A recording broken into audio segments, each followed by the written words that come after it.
So like I said, this is the first time I'm trying to make another video in the same trip. So one thing that you're going to want to remember is mountain roads, they go up, they curve a lot, and then they go down.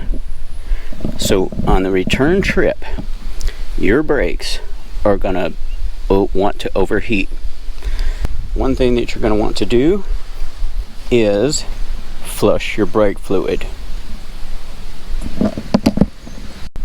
Here's your brake fluid reservoir. There's a max line marked on the side of it.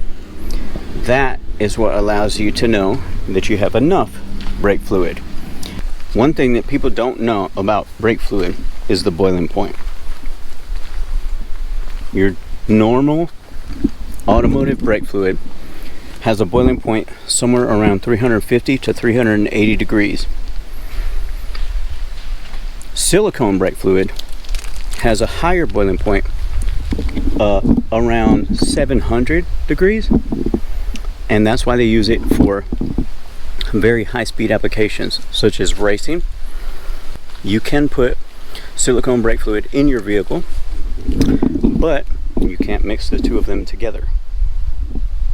So dot 3 or dot 4 brake fluid is what goes in your normal vehicle. The differences in color are dot 3 and dot 4 are kind of like amber color, almost like olive oil, but it doesn't taste the same.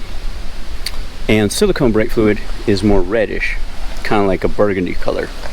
So those are the differences between the two fluids. Now, how does that affect you when you're mountain driving? Here's what happens. Your brake fluid is hygroscopic, which means it absorbs water from the air.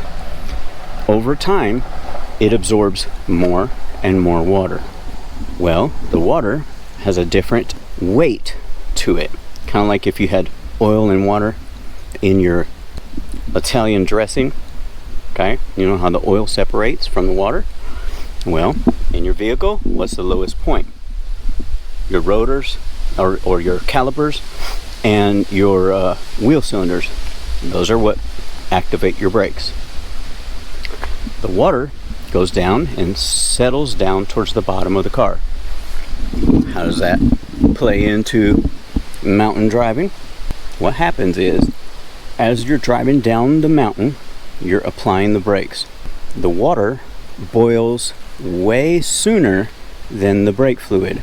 So, if you know anything about water boiling, usually it's around 212 degrees, depending on the altitude.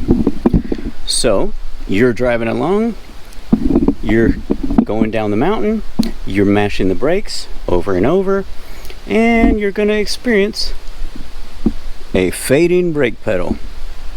So what happens is the water boils. It boils way sooner than the brake fluid. What that does is it separates the air, the oxygen, from the water.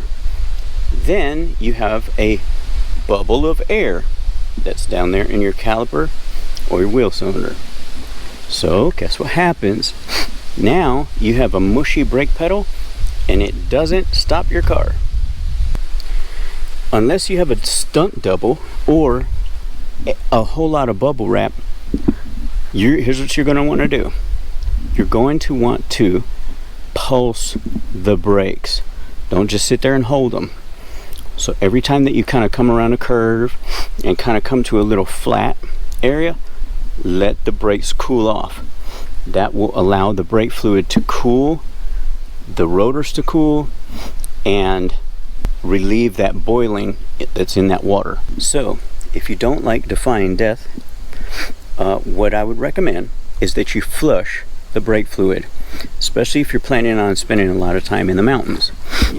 What that does is it replaces all the brake fluid so that it's completely brake fluid and no water in it. Water is the danger. The older that your vehicle gets, obviously it's going to have time to absorb more of that water.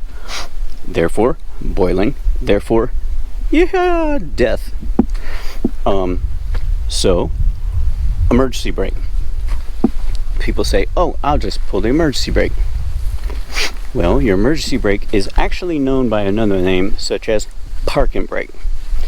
It's sort of designed to stop the vehicle and keep it in place when it's at a stop. Yeah, it will slow you down going down a hill, but it's not, depending on how steep that hill is or mountain, it may not do a good job of stopping you. The best thing to do is make sure that your vehicle has complete fresh brake fluid, especially if you live in a mountainous area or you're gonna spend a lot of time hiking out here like I do.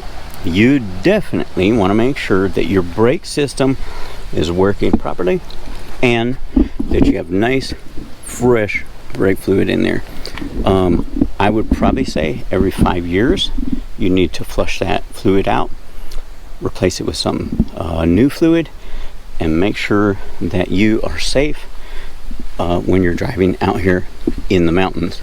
That's something that I haven't heard anyone talk about on any of the hiking channels on YouTube, but guess what? I'm here for you, bro. I'm gonna tell you any kind of information that I know or have learned to keep you safe while you're out here hiking, even if it's in your car. Now, if you are addicted to anything hiking like I am, I'm gonna give you 2 videos right over here to the right that are gonna give you more hints, tips, and tricks for hiking in this wonderful state of ours, South Carolina. Now, get out there and hike.